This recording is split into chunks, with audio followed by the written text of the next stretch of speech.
All right, guys, welcome back. This is another exciting episode. I'm Myron Turner. This is the Immigration Stat Us podcast, and this is season 2, episode 4. And we are going to be talking about a lot of things today, but we have a special guest by the name of Ashley Bent, who's migrated here from Toronto, Canada, and has been here for 4 years. After we get an immigration story, we're going to dive into a very interesting topic that everybody can relate to. Being on your phone, social media, is it a friend or a foe? Tune in. Let's do it.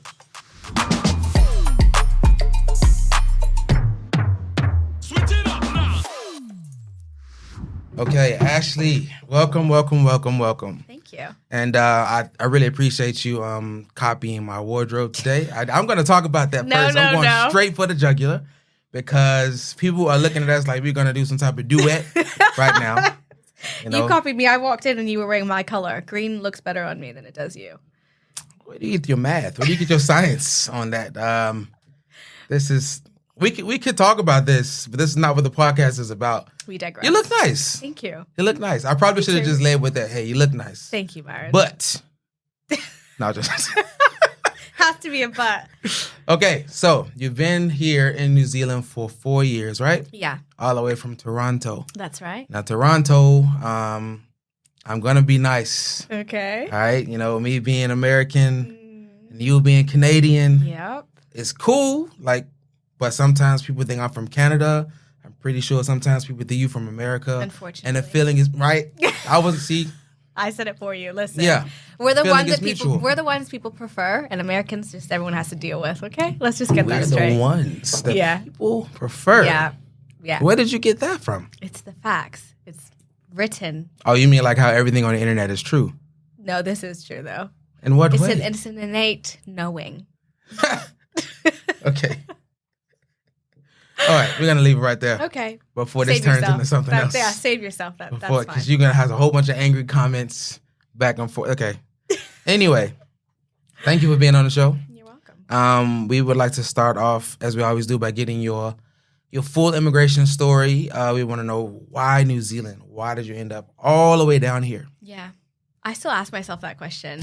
Actually, tomorrow's 4 years. Mm-hmm. And it doesn't feel real. But long story short, 4 years ago, I was just finishing up my 5th year of university. I was working at the bank and just trying to figure out what I was going to do with life. Mm-hmm. And sadly, I got my heart broken by a boy. And I remember sitting in a hammock at my godparents' house. And my godparents said, why don't you just go on a trip? She said, you can go to Scotland because I had family in Scotland. She said she'd been to New Zealand. It was sunny. It was nice. And I thought, listen, if I'm sad and heartbroken and crying, I don't really want to sit in Scotland where it's raining and it's pouring all the time. It's going to, be not great.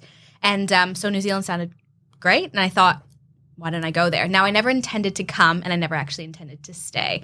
I thought the idea of going and telling everyone, oh, I'm going to New Zealand sounded really cool. Everyone was really excited for me.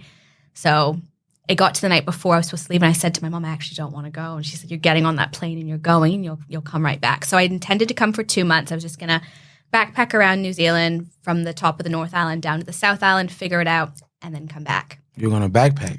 Yeah, listen, I am not. I'm not a backpacker. Anyone that knows me knows. Apparently, I love how you taking the words out of my mouth. Because I'm like, looking at you. I can see it's all over your face. I don't see anything about you that says backpack. No, I'm like, let me stay up in a 5-star hotel. Listen, you would think I grew up Birkin bag is what I see. Birkin bag. When I look at you. I will claim that. Okay, I will own a Birkin one day. But listen. Backpack. You'd think that I grew up. You probably can't even draw a backpack. What are you talking about? I'm sorry. Go ahead. But I didn't come with a backpack. I came with a massive suitcase. I thought, of course, it'll be fine. Anyone that can travel with carry-on only, I don't know how they're lying. I don't know how they do it. I couldn't. Anyway, so I came with a big backpack, bigger than me. And I thought I'd be back in 2 months. That was August of 2018. 2 months goes by. I thought, I came in the dead of winter. Wasn't long enough. I'll stay till the end of the year and then I'll go home for Christmas. So I got a job at a bar up in Whangaproa, Stanmore Bay. I liked it. That's a good way to meet Kiwis and things like that. And then Christmas time came and I went, I'm not really ready to go just yet. So then I got to the 6-month mark. I brought my mom over to visit with me and then I was going to fly back with her. The whole time she was here, she kept saying, hurry up and book your flight back. We've got to get that sorted. And I never left. So I've been here ever since. I actually haven't been back home to Canada since I've been here. Legally or? alien I'm just status. joking. I'm here. Let me clarify. I came on a working holiday visa so I could actually get into the country. And then I just, hid my way. She confessed. The SWAT team's not coming in. And I guess the rest is history, really. And then I got a job quickly later, and the company that I work for sponsored me to stay in a work visa. And yeah, here I am. I actually recently just got residency as well, too. So now I can call myself a New Zealand resident. So yeah, I'm really excited. Okay, so I'm going to get a timeline. So you actually left Canada in what year? 2018. 2018. Oh, this is all pretty boom, boom, boom. Yeah, it all happened pretty relatively quickly, but it was still a long process, yeah. Wow. Yeah. So you came here originally just to get your mind off of heartbreak. Yeah. And then fate has led you into, that's actually pretty cool. Yeah. So did you study here or did you study in... No, I studied in Canada. So I have an honors degree in criminology. So that's my passion. Before I actually came to New Zealand, I wanted to eventually join the police force and go into forensics and then become a forensic detective. Specifically, I really wanted to deal with entomology, which is the study of bugs and bodies. And it's very gruesome. But picture CSI. But the reality of CSI, when you don't know. But when you kill someone in one place, it's called the kill site. But then if you dump the body somewhere else, like let's say the countryside, it's called the dump site. And different bugs would be associated with the body depending on where the body was dumped or killed. And that's you can figure out like a trail for where someone was murdered. I'm scheming on the inside. Did you study this? Did you already have this information before your breakup with your ex? Yeah, at the time? actually, yeah. Did he know that you had this information? Because Well, I'm pretty sure things would have went differently if he had known that you know how to scatter. He took a gamble. He wasn't worth it. It's fine. Now, this next question may be semi-incriminating. Okay. Is he alive? Is he alive right now to watch this? I plead the fifth. Smart. All right. I'm going to change the subject for your own good. Yeah. I want to stay in the country. I'm starting to feel like Dr. Phil right now. Man. Okay. Moving on. Oh, my God. So good. So your immigration transition, was it seamless? Do you feel like, because I've heard a lot of stories on this show, like people who, they went through hell. Mm-hmm. There was a woman on here a few weeks ago who has been on a work visa for 15 years. Wow. Yeah. Still. So she, not like you, she can't celebrate the residency thing. Yeah. But yeah, it's just, then I've had people come in here and they say it was a little bumpy in the beginning. They come on sponsorship or they come because of partnership or they come. So could you explain to me, like, from start to finish, how your dealings were with immigration in New Zealand? Yeah. So obviously I'd known nothing about New Zealand when I came, but I came on a working holiday visa. So being from Canada, being a Commonwealth country, that was actually pretty easy to get the working holiday visa. I know in some other countries you only get a year, but I was able to get 2. So I started off with 1 year, and then after your first year, you have to apply for your second year on the working holiday. So that was easy to get. I don't think it took, less than 10 days for them to grant that to me, and then I had come. So I think I applied late July, and I got it before I came in August. And then once I got here, I was on a working holiday visa, which allowed me to work, but your main priority, obviously, is to holiday. Yeah, holiday, yeah. So I got a job, but I couldn't enroll in anything like KiwiSaver or things like that. And then I worked at that job for about 6 months. And then I took some time off to backpack. And then I worked at another company, still on that working holiday, but then they got me a work visa. So I was able to get a working visa then. And then COVID hit. So I was in that. So now we're in 2020 at this point. We're in 2020 at this point. So I think I started my job that I'm currently in 2019. Shortly after that, I was able to get a work visa, and then COVID hit in 2020, and it just put a whole halt on the whole process. Now, I will say, massive disclaimer is I didn't do this on my own, per se. Like, I didn't do the application through INZ on my own. I ended up finding a consultant to help me at New Zealand Visa Connections, NZVC. They were incredible. Shout out to Helen and Rebecca Strange. I don't think it would have been as easy for me if I hadn't gone through that avenue. I know some people with the costs and stuff, it's a lot. Yeah. But I will say I was very fortunate that my employer was able to meet me in the middle with that cost and take that on for me to sponsor me with my visa. And then COVID hit and everything was halted in terms of processing my application. And I didn't know what was going to happen. So I think 2 years ago in July, I moved from a normal visa to a working visa to my work to residence visa. But they did say that could take 2 to 4 years. And then with COVID hit, they're like, we actually can't give you, they couldn't give me a time frame. And that was really nerve-wracking for me.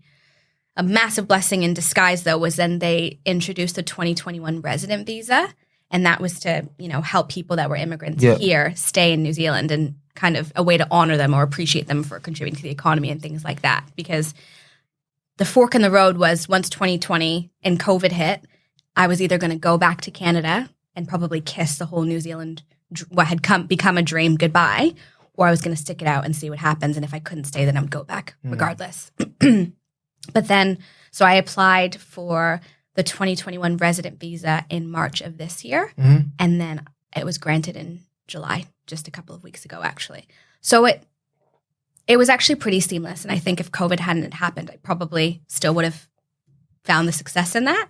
But I wasn't sure. And also because I wasn't sure what I wanted. I didn't know if I wanted to stay. But it was made easy because of who was helping me, I would say. So connections and having the correct network is really important. Oh, absolutely. And I came to New Zealand without knowing anyone. So I came completely by myself. Me too, yeah. I didn't have friends here. I didn't have family.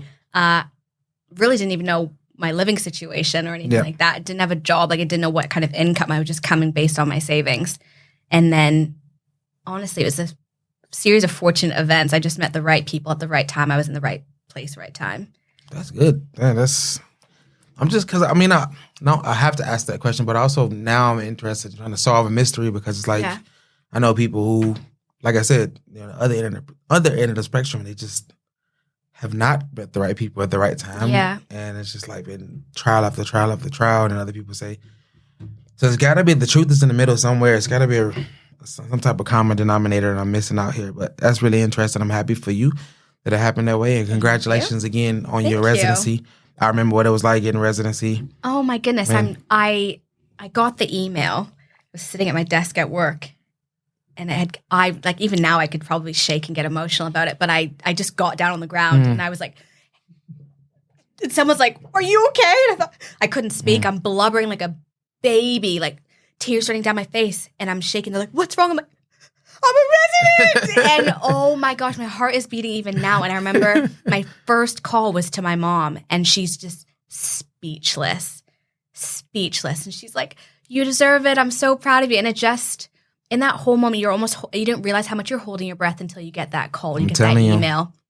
And I think I slept the best I had slept in 4 years at that point, And it's just crazy because it's something I didn't want. And then it becomes something I really, really wanted, and it was out of my hands. And I got it. I'm so fortunate. But I know it's a really overwhelming feeling. Like, have you ever seen The Pursuit of Happiness? Yes. At the end, when he finally gets a job, like that Chris Gardner just got the job. That's how I was. I was way more quiet with my celebration, but it was like way more emotional. Yeah. Him walking down the street, stone faced, crying. Like I was just like, I belong. I belong. It's like, I know, man. I know the feeling. Like you just. Yeah. All right. So that was obviously your highlight. My next question was going to be what your highlight was, but that would be your highlight? Yeah. I would say. What about a low point of you being here for 4 years? Because that hasn't been that long, but. No, 4 years isn't long.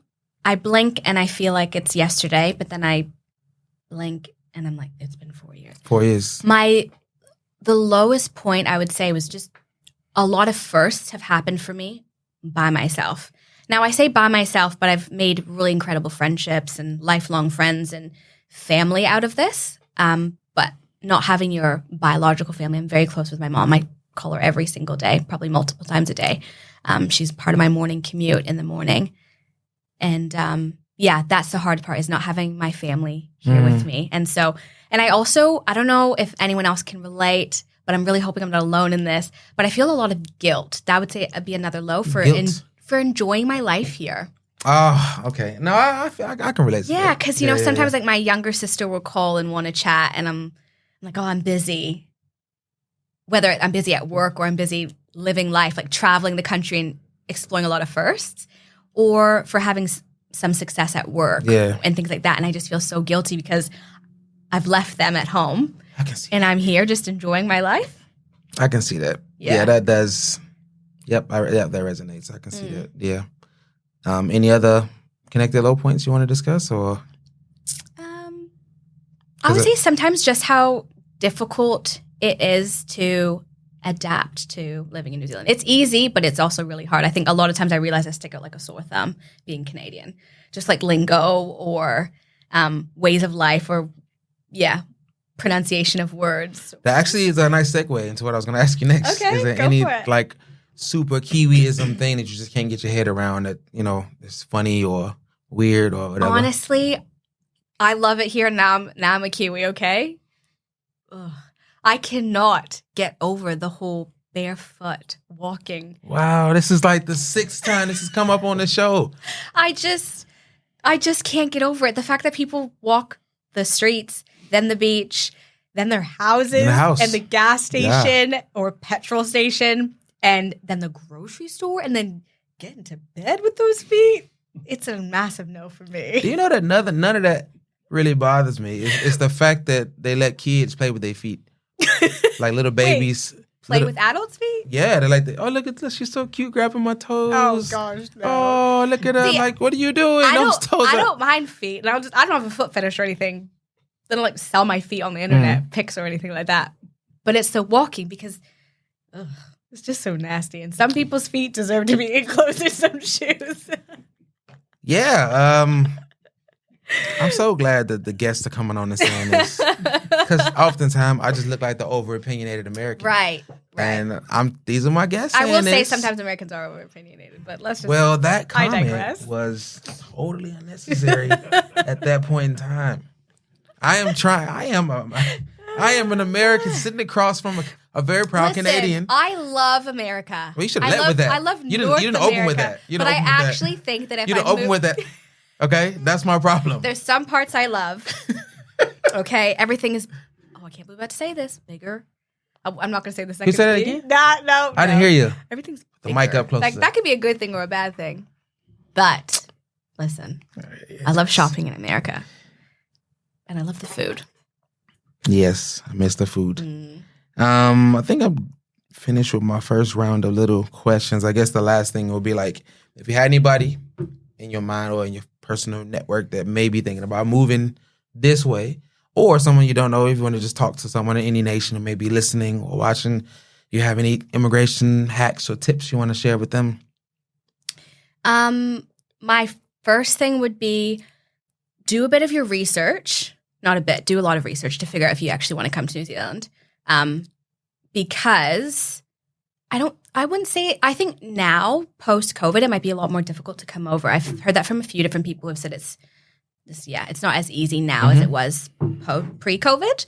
A tip or a trick would be, if you have the funds to do so, use an agency.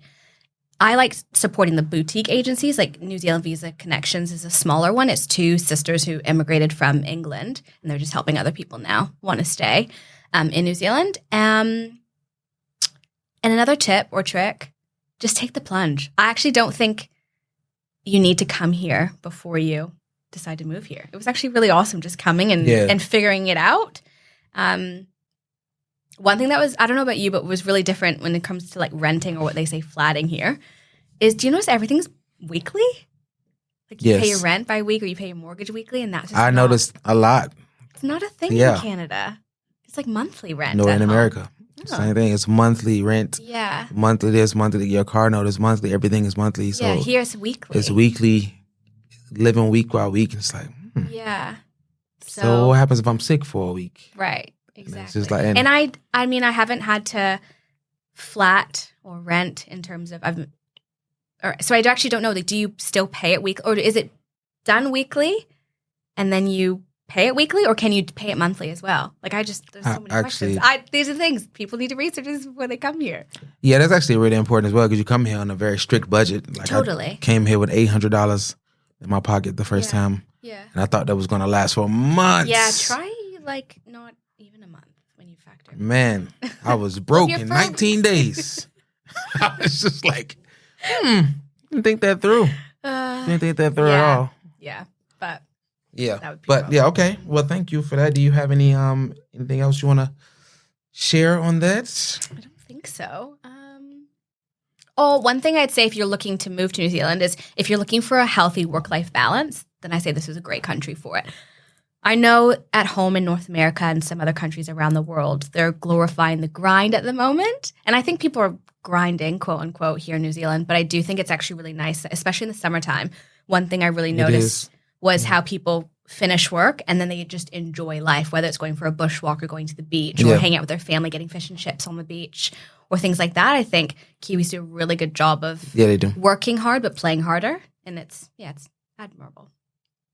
That part is admirable. Even though I have to. No. The thing is, like, okay, when you get off work, okay, you want to spend time with your family. However, if you need to go to the shop at 7:00, but the shop is closed. Okay, yes. Like that was that. It took me a long time to adjust to that. Yes. The first time I'd gone out with some friends, experienced a night on the town. Normally, like a rite of passage for me was that before I came to New Zealand, it was just get food on the way home. Exactly. I just remember like driving along going, closed, looking up on Google, close at 4 o'clock. 4 o'clock? I'm not even finished work. What do you mean you're closed? Yeah. So the fact that things shut early, I don't know if I'll ever be able to get used to New that. Zealand is professional when it comes to closing. I can tell you that. 3:59, the doors are closed. I went to Carl's Jr. 3 weeks ago. Well, that's your first problem. Whoa. Carl's Jr.? Yeah, I like Carl's Jr. I'm sorry, it's a no for me. Well, anyway, I went there and they're supposed to close at 9. And I kid you not, I was in the drive-thru and they shut off, the light for the Carl's Jr. sign? They turned off the light and then they turned off the lights to illuminate the menu at 8:40. I didn't even know they turned the lights off for the massive sign. And I stood there and then this is when I knew when to give up. When I saw the Uber driver who had an active order reversed and said, I don't know what they're doing, man. I'm sorry. And left. I was like, well, the Uber driver's leaving. I should leave. So where did you go to eat then? End up going to, not McDonald's, not Wendy's. Where did I go that day? No, actually, I just went home. Yeah, that day I just went home. Burger King, no. No, because by the time you drive to the ones that are open, you're not even hungry anymore. That's true. It's just like, it's actually frustration build up in me at that frustration, point. You lost your appetite. Drink some water. Drink some water and go to bed. That's old school. That's a throwback. That's that old school stuff. That's old school. Do you remember like your parents be like, Mom, I'm really hungry. There's some juice in the bag. I said I wasn't thirsty. Water. I said I was hungry. Drink some water. You go to bed. Hey, wait, I'm hungry. I tried that on my son the other day. He's 4 and even he knows. He's like, that's not food. That's not food. It's not going to be the trick. But yeah. Thank you for your immigration story. You're welcome. And we will continue on to segment 2. Switch it up now.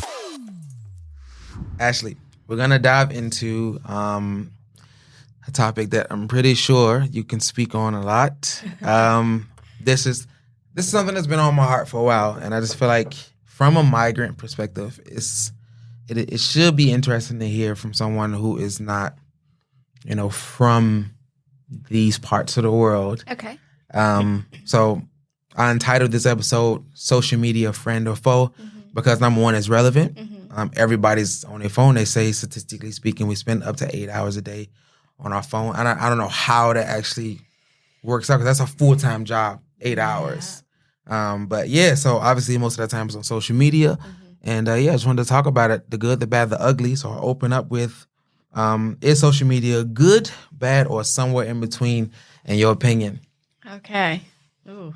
Listen, you don't want to see, what's that thing, the screen time notification that pops up on your phone telling you, you've gone up how much percent? Embarrassing. And let me tell you, TikTok has taken that from me. Is social media good, bad, or somewhere in between? I think it's somewhere in between. It can be really good, it can be really bad, and it can be quite neutral. I think it depends on what platform you're using, how often you're on it, what are you using for. If you're someone who's confident versus who's not, it's going to change your opinion, your perspective on it. It's going to affect your mental health depending on the type of person that you are, what you're consuming. Social media is incredibly smart. The algorithm's really smart. what you interact with ends up coming back on your TikTok For You page. Listen, it's insane. I swear what I'm thinking about will be on my For You page or on my Instagram ads. It's insane. But I'm going to go with it's in between because even just today I've seen really, really good things and then I've seen really, really bad things. And in my lifetime, I'm really young. I'm 27. But I didn't have social media when I was younger. Mm. So it's just don't put me on the spot. This is my show. You don't interview me. I'm interviewing you. But dinosaurs really didn't have social media, right? So dinosaurs. I'm 36. Oh. Can you see me? Cataracts, glasses. Your joints okay? Wow. Speaking of my age, since we're going to talk about me for a minute, I'm going to go ahead and confess to the whole world. I don't know how to use Instagram. No. I don't. Okay. When people send me things on Instagram, I usually see it 3 or 4 months later. What? It's so irrelevant by then. I know. I'm sitting like somebody say, my grandmother passed away. I send my condolences. They're like, 3 or 4 months later, and they're just like, oh, yeah. Way to reopen the wound for them. Yeah, pretty much. Or if it's something good that happened, I, send them like a emoji. But then it's like, nah, man, like that was like a while back. But thanks though. It's over now, but thanks. It's just like. So you really wouldn't stay relevant if you were on social media. Is that what you're saying? Because you'd be so yesterday or so 5 months ago. I can attack this. And so, oh man, you know what? I'm gonna do it. You know what? First of all, here's my bone to pick. Oh man, with social media. So we talk about content creation. Everyone wants to be a content creator. Yeah, but none of the content has any substance. Ooh, that's a bold statement. Oh, I'm gonna say it. I'm gonna say it, Mike. Okay. All right. That's Aussie. Yeah, We're in New Zealand. Yeah, but I'm in Australia now, Mike. Okay. Don't ask why I'm doing this accent. No, I have no bloody clue, okay? Now you're English? Yeah, I'm back in the UK now, mate. Tip top. No, I don't know. I'm just saying, that's an overstatement. Not all of it. Mm-hmm. But I'm saying that people in a rush to produce content. Mm-hmm. You're not producing anything that's going to actually help anybody move forward in life. Mm-hmm. So I would rather be an irrelevant dinosaur with something to say. Right. When I open my mouth versus being on there and doing the next TikTok dance like this. What for what? Yeah, I just did that. Yeah, but you know what? It's okay. You actually don't have to go on social media. No. It's fine. No, you open this can of worms. Okay. I'm not attacking social media. I'm just saying, the dinosaur word got to my heart. And I'm just saying. And if you were on social media, you could take this to a poll online, or you could tell people this is how you're feeling. Nope. You wouldn't. Nope. Okay. It's not really worth it. What's crazy is that it's not crazy because I do it. Listen, I have Instagram. I have TikTok. I've just gotten into the TikTok game, and I probably post every single day. I just came back from a wee trip to Aussie, and I haven't posted since I've come back. But I used to post every day. That actually was the next question. So what? Mm-hmm. So you on I was going to ask you, are you on any of these platforms? Yeah. Are you actively doing anything? Yeah, so I'm on Instagram and I am on TikTok. Unpopular opinion, I prefer TikTok. Actually, that's not unpopular. I think a lot of people. TikTok is number one right now. Now, Instagram, for me, the difference between the two is I can be very authentic on TikTok. Not that I'm not an authentic person on Instagram, but I would say on TikTok you can post the outtakes, you can task the giggles, you're almost praised for being goofy and laughing and keeping up with the trends and dancing and things like that. I'm not like a fitness guru by any means, but most of my TikTok now is just me at the gym. And I get a laugh out of it because I go to F45 every morning and my trainers and the other people that work out with me know, you got to get your camera up. You know, you got to, and it becomes so normal now to whip your phone out and record what you're doing and post it. I would say on Instagram, it's a lot more carefully curated. Your static posts are people who actually take time to edit, like the scenery in the background and make sure that it goes with their aesthetic on their feed, regardless of what that aesthetic is. I post on Instagram, I'll post stories. So, you get 24-hour glimpses of that. On TikTok, I kind of post anything, So and TikTok for me, I can spend hours scrolling through it. Because your For You page is insane what the TikTok gurus know about me, the content that they feed me. But it's kind of, I'd say there's more room for people on TikTok as well. There's a lot more, there's variety of niches. There's a variety of audiences, and you can find it. You can find success on TikTok. I'm not saying I have success. How does it work though? How do you get money? How people getting paid? I don't know how they monetize it. I think the more views and the clicks and the saves and the likes that you get means that people are liking your stuff. And a lot of the time when you eventually do that, then eventually you are wearing like the same type of stuff. So whether, a person that's working out might always wear Lululemon. And so eventually like that could gain traction by Lululemon, because if a lot of people, if they have a following or a lot of likes, then Lululemon would then contact that person? Reach out to them and say, let's do a brand deal. A water bottle, like let's use Frank Green, for example. If you're constantly using Frank Green on your way to work every day, then Frank Green's going to go, oh, she's got a following. Let me do a brand partnership with her. You do have to kind of disclose that stuff now, like the hashtag ad or add on things makes people know that it's been a paid sponsorship. Look, but it's a lot. It's a lot. The problem is, you know what? This is a true story. This happened on my way to church 3 weeks ago. Yeah. And my daughter's in the back, right? Yeah. Now she has her phone. She has a phone. How old is she? Yeah. So both my daughters, my oldest daughter is 9 now. You know and what? my middle child is 7 now. It's that this generation. Yeah, this generation. So it was my middle child, Zariah. She's like, she's holding the phone out the window, talking to her followers. Aww. She's like, hey, these are the trees, guys. My dad's driving, and these are the trees. Aww. Those are the other cars, and we're just waving to them, and we're on our way to church. I love that. I'm just like, wait a minute. I had mixed emotions about it, because I'm like, wouldn't it be better to just have real friends, like at this age? I suppose, but it's also a creative outlet. So I would say she's figuring out what she likes about showing the world. And if she's younger and she's not caring about what people think, but she's just what's relevant or what's inspiring or nice to her that day, why not? Now, on the flip side, I think it is a young age for someone to be so absorbed in social media. But honestly, the girl's after my own heart, because before YouTube, right? YouTube used to be the platform. And I used to joke around, be like, hey guys, welcome to my YouTube channel. It's Ashley. Like, let's go do my makeup today. And now that's on TikTok. And you've got videos, like 30-second videos or 3-minute videos of people putting their makeup on. But I love it. People love it. I'm getting torn. Ready. You're right. You're right. I'm The bad thing about it is people feel as though they have to keep up with the content. Exactly. So every single day, everything they do, and I'm actually guilty for this. My phone eats first. If I'm out for dinner, I'm like, oh, 1 second.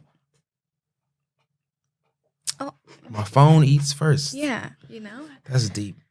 I mean, that is deep. I can't take credit for that, but if you were on social media, you would have heard that saying. But wow, I digress. What is with these unnecessary stabs, man? I'm just trying to have a conversation with you. But look, I just feel like there's a lot of good that can happen on social media, but it's, I guess maybe for me, I'm cynical because I've seen the other side. Right. I've seen this go bad like numerous times, and it's like you feel like your identity. I don't want my daughter to be wrapped up in this to a point where this is who she is. Right.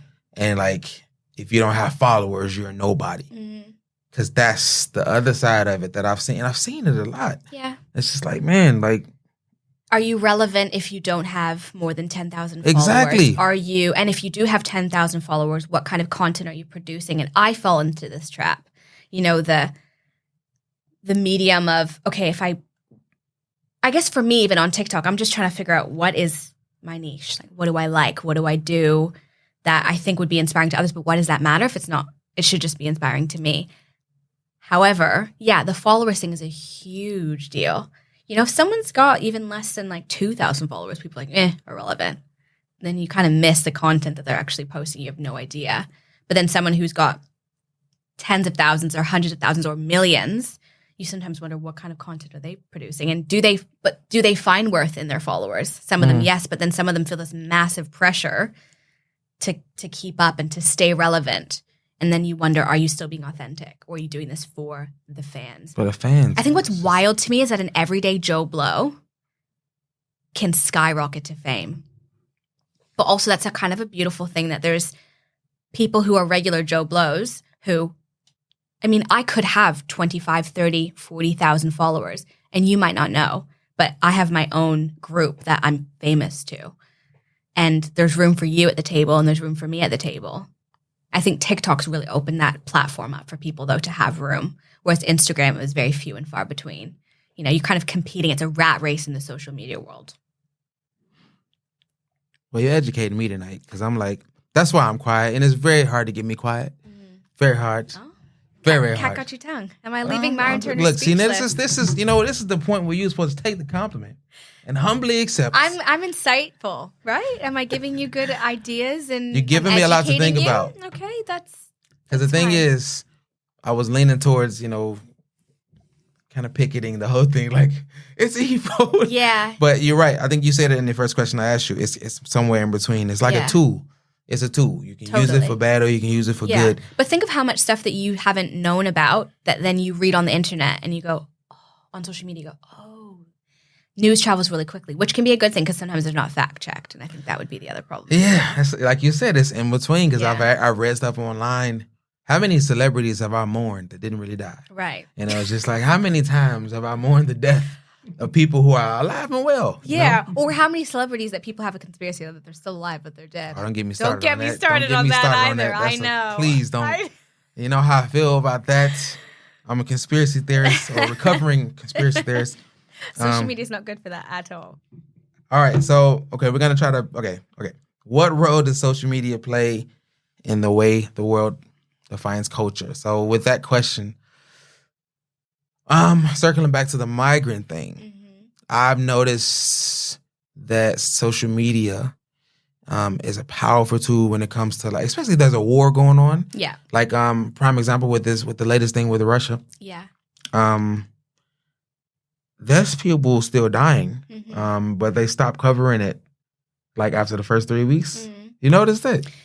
Yeah, it didn't. And I'm going to tread really carefully here, but it stopped being the cool fad, to report on it. Or, when everyone changed their profile photos to the Ukraine flag or when people were, hashtag justice for Ukraine and things like that, regardless. And now it's kind of, it's just like the Black Lives Matter movement. It became old news. It was hot and then it was not. That's what I'm saying. Do you feel like, because I had a lady on here before in season 1, she actually came to New Zealand at the same time that 9/11 happened. Oh, wow. Or it was around the same time. She had just came over here and 9/11 happened a couple of, 2 years after or a year after. Okay, yeah. And it was rough because the media, not social media. At this time, social media wasn't really what it is now, but the media was still. So I think it would be even 5 times worse. Yeah. Now, so I guess what do you feel like we could do to kind of counteract to the negative side of how the social media kind of makes migrants look sometimes? Is there anything we can do? Can you take? How can I ask this question? It's tough. It's loaded. Because this is what I wanted to get to. It's just can you take your platform and then actually do something with it, or is that too much pressure in itself? Is it easier to just stay surface and superficial? No, because you won't last long. Being surface and superficial only gets you so far. That's almost like keeping up with the fads and the trends. It's only going to last until the next fad comes along. I think going deep, I've seen a lot of things either on TikTok or Instagram, even on YouTube, where migrants use social media as a platform in the best way possible. For example, there's this couple. She's American and he's Kiwi Samoan, and they just talk about the difference between her experience here and then his experience in America. Yeah. And that was really cool. Or things that she said, things I'm getting used to in New Zealand, and then she's kind of gone through A through Z. Z, whatever you say in America. Definitely don't say Z. I'll tell you that right now. Z gas. You don't say Z gas in New Zealand. It's Z. Z in energy. America, Z is a character on the Power Rangers. It's called Lord Zed. That's the only time anybody in America says that. I don't think I've ever watched Power Rangers. But listen, it's fact-checking you on that. It's Z, but they say Z in New Zealand, and it just... I know. It's fine. I know that. Anyway, but there's things that you can do like that, or shine light like you're doing with this. But imagine taking this to, snippets into TikTok. this would be really cool if you did that, and I could help you with that. Yeah, yeah. But yeah. in terms of that, you could use those things to bring awareness to living in another country, or, things to look for, useful tips. You could take your podcast from the length that it is now and put it in like a 3-minute video or a 30-second clip every once in a while. And then every 5 videos or longer, grab the attention of people, because our attention span is like that, like goldfish. But I digress. You can use it for positive. You can use it for good as a migrant. You can illuminate your experience in New Zealand, or not just New Zealand, but in any country that you go to. It can also bring a perspective that someone who's not a migrant might understand, to know what it's like. Because when you're not in it, you don't have to think about it. You know what I mean? When you're not in the situation of picking up your life and going somewhere else, you don't have to think about what it's like to leave your family. You don't have to think about what it's like to have an income. You don't know, you don't have to think about a lot of different things. And I think that affords the luxury to be educated. There's a lot of educational bonuses and benefits to social media, for sure. I feel like this is really educational for me today.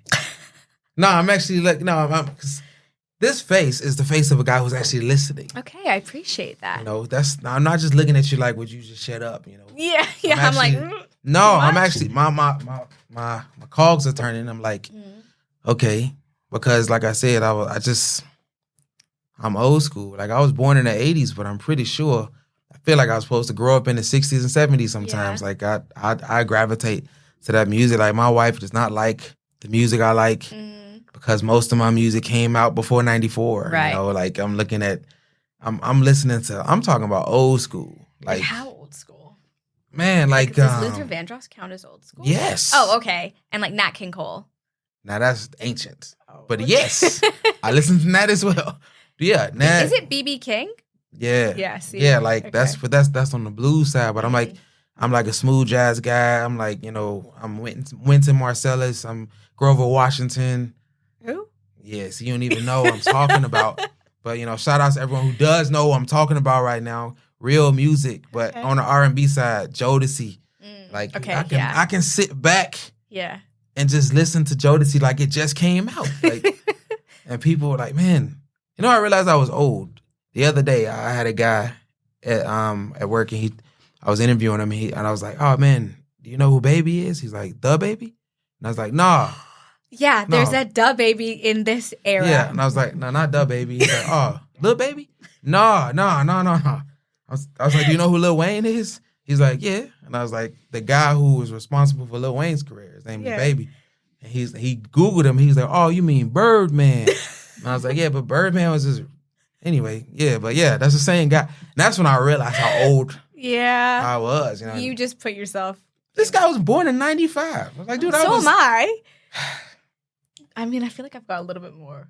Is that why you're wearing that? Yeah. Okay. Just sometimes if I get senile, I'll just look down. I'm old, right? You forget what year you were born, but I'm the old one. Listen, I'm a 90s baby. That even sounds weird to hear, a 90s baby. Yeah, listen, sometimes I see people like born past 2000s. I'm like, yeah. What? Born in 2001. How? Yeah.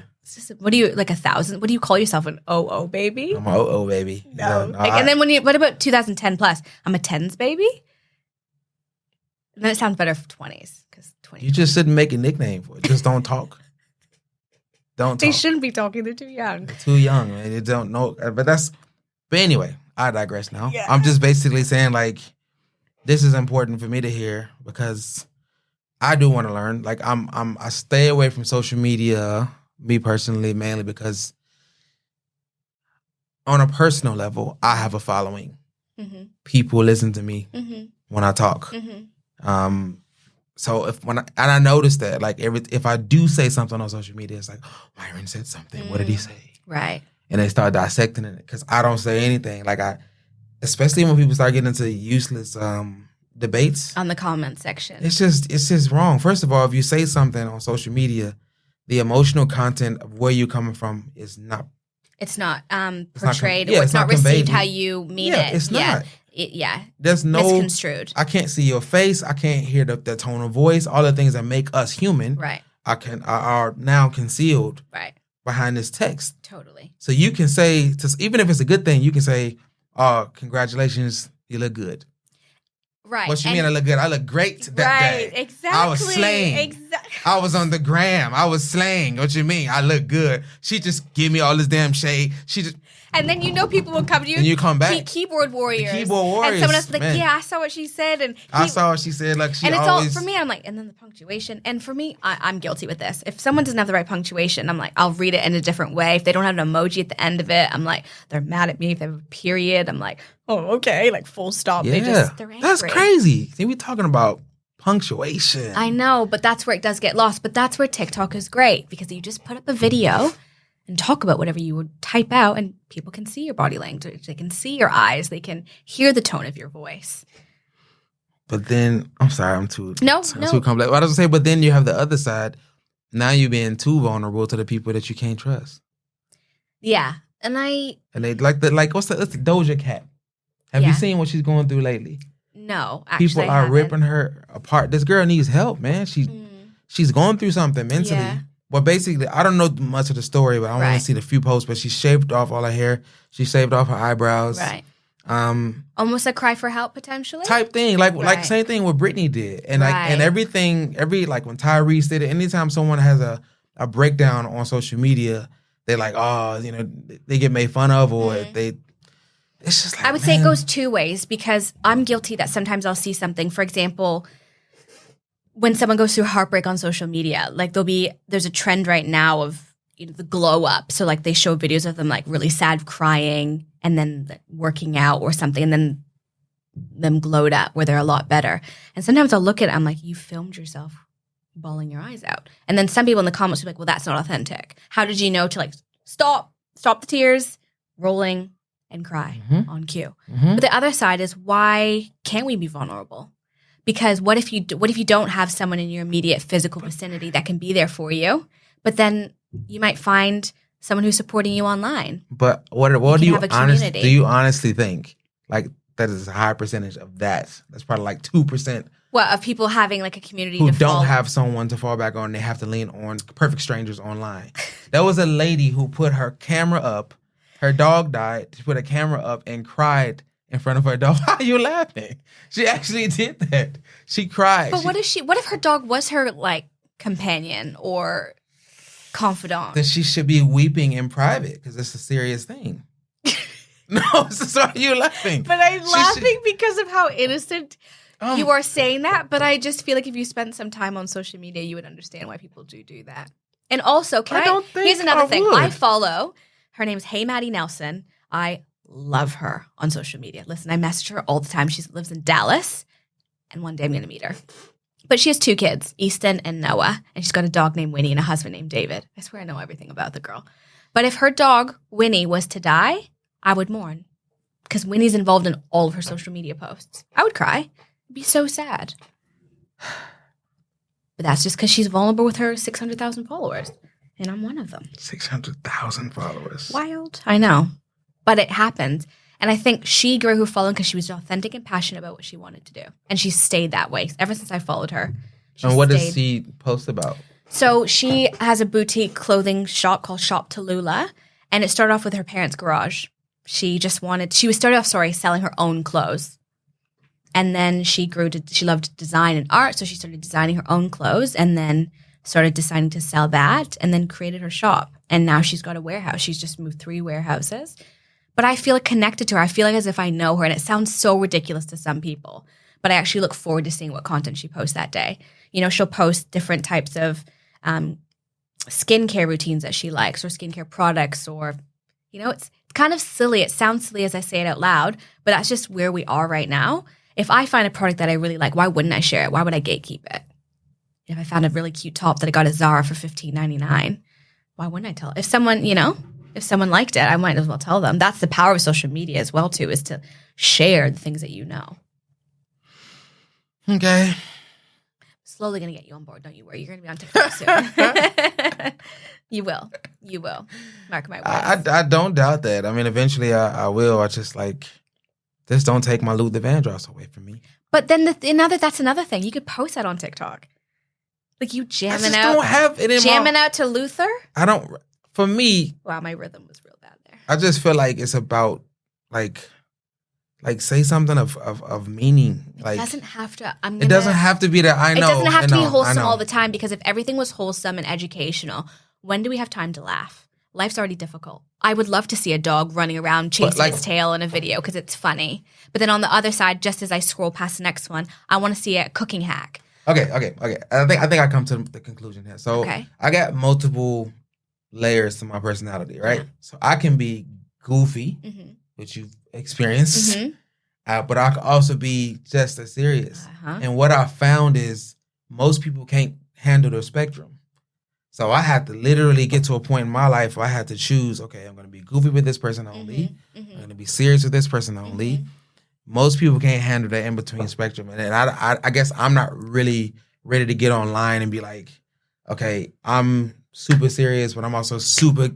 And then why would you need to justify the change between the both? Exactly. And you know what? I think I'll actually agree with you for the first time in this whole time. Thank you. I'll agree that there's certain accounts that I follow because they're funny, and there's certain accounts I follow because they're serious. And then when they flip and go serious, I'm like, that's not what I followed you for. This is why I really, really like for me, I got like a couple of media people I look up to, and Steve Harvey is one of them. His content is great. I can't wait to meet Steve, like, because I feel like his whole career trajectory, I'm going in that direction. Yeah. I'll end up exactly where he is sooner or later. And it's like, because he can be serious, but he can also be funny in the same breath. And there's not a lot of people that can do that. No. And I find, I follow him on TikTok. Him and his wife are incredible. It's so funny. But yeah, there's times where he's giving like the motivational speeches, and then there's other times where he's laughing. And sometimes you're right, in the same breath. But I think it's because he's shown up that way from the beginning. And I think if you just do that and you remain authentic, if people see that come out in your personality, then that's exactly what's going to happen. And then you won't. And I think listen, I've never been famous, and so I don't know what that's like yet. But in saying that, I think as long as you remain authentic and you don't entertain those that try to destroy you, probably easier said than done. I think that you can rest your head at the end of the day, you know? Yeah. Okay. Well, look, we've probably run out of time at this point. Do you have any closing comments that you want to give to all of our listeners? If you're going to make the move to New Zealand, I would say just do it. It's probably the best decision I ever made. Just take the leap. And what's the worst that can happen? You have to go back home. But at least you had an experience. And I feel really fortunate that when I do have children, that's a story I'm going to share with them. Or even friends. You know, a lot of people have said to me over the years, "You're so brave. I can't believe you've done that. I would love to just do it." And I didn't feel brave at the time. But you took the jump, took the leap, and eventually you get caught, right? And so I would say just take the leap and see what's out there, because you just don't know what you don't know. And there's so many opportunities that New Zealand, or just moving in general, can do for you on the other side of the world. So yeah, that would be my takeaway. And our borders are open now, as far as I know. That's right. And if you're skilled, come on over. We're looking for skilled workers. Yeah. So yeah. I'm trying to get my brother live by the beach, have some fish and chips, some fluffies. Yeah. And those barefoot walks. Yeah. To the petrol station. Yeah. For some L&P, which I don't really like. Honestly, my favorite Kiwi. And a pie. The pie, I was just about to say my favorite Kiwi thing is the pie to this day. But people need to savory pie, because when I first got here and heard pie, I was like, oh, apple crumble, please. And they were like mince and cheese, steak and cheese, butter chicken. I'm like, that's not a pie.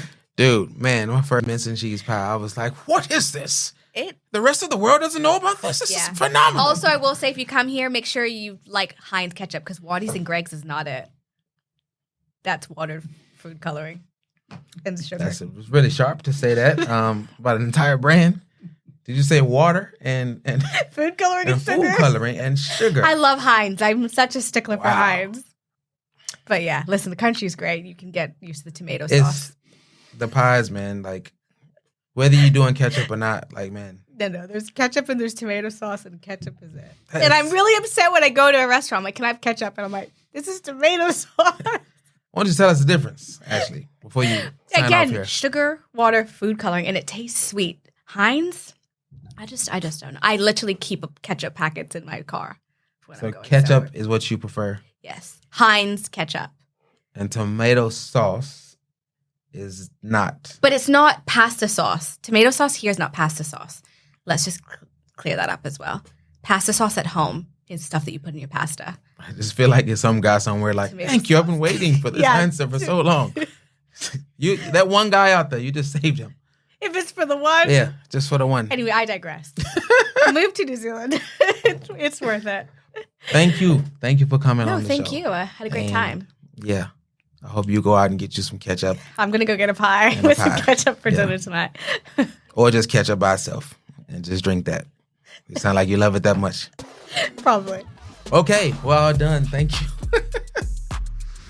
Okay, thank you guys for tuning in for episode 4 of the Immigration Stat Us podcast. That was really, really, really good. A lot of interesting things that I learned about myself and also about Ashley. Big thank you to Ashley for coming on and sharing her story. I want to also give a big thank you to our sponsors, the Ministry of Ethnic Communities, Uranga Navigators, and also the Campfire Studios for providing this awesome studio that we're in every week. Just wanted to also remind you guys that we will be doing a lot of funneling into the website. We want you guys to subscribe to what we're doing. And if you actually are interested, please share the content. If you're learning anything or if you're entertained by it, either or, share the content. We're trying to get the word out about what we're doing. But yeah, just tune in for next time. Episode 5 is on the way. I'm Myron Turner signing out.